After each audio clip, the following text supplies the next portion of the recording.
इस्लाम में कोई इजाद तो नहीं है, कोई सही इस्लाम मज़हब से इसका कोई ताल्लुक़ नहीं है, इसका ताल्लुक़ है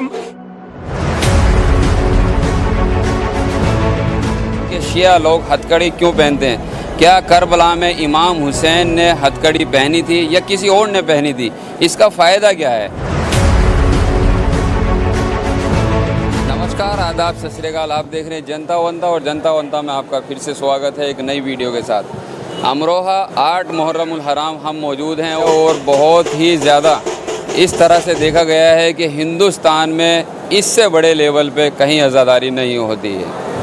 अब यहाँ देखते हैं कि हमने लोगों को नंगे पाँव घूमते देखा है, हाथों में हथकड़ियाँ देखी हैं पहने हुए। हम बात हथकड़ी की ही करेंगे क्योंकि ताज़ियादारी काफ़ी लोग दिखा चुके हैं और हम लोग भी दिखा चुके हैं, लेकिन इन्होंने जनाब ने यहाँ पर ये देखिए हथकड़ी पहने हुए और यहाँ छोटे छोटे बच्चे आते हैं। देखिए करीब 95% लोग हथकड़ी पहने हुए हैं। अब हम बात करेंगे कि ये हथकड़ी का इतिहास कहाँ से है, हथकड़ी क्यों पहनते हैं।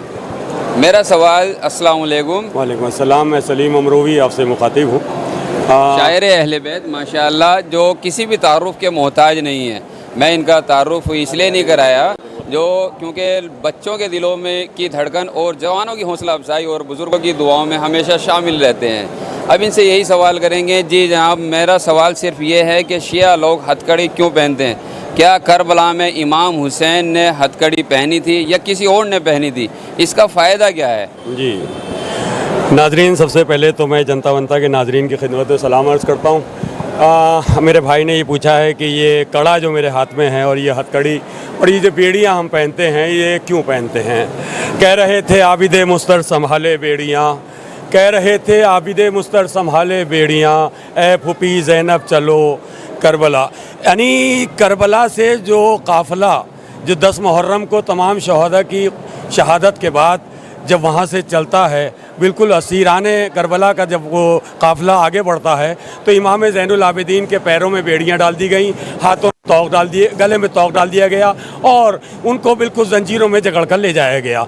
उनके गम को हम याद करते हैं, मातम करते हैं, पीटते हैं, आंसू बहाते हैं। उसी में एक किस्सा है कि हम भी अपने आप को ईज़ा पहुँचाएँ, हम भी उसी अलामत के तौर पर बेड़ी पैरों में हो, हाथ में कड़ा हो, तो मौला की नज़र करके, अल्लाह का नाम लेके जब हम नज़र करते हैं तो हम तमाम लोगों को नज़र में शरीक करते हैं और उस अलामत के तौर पे मौला हम उस तकलीफ़ में किसी तरह अपने आप को भी शरीक करना चाहते हैं कि आपके ऊपर इतने जुल्म सितम हुए हैं तो हम किस तरह से उसे करें।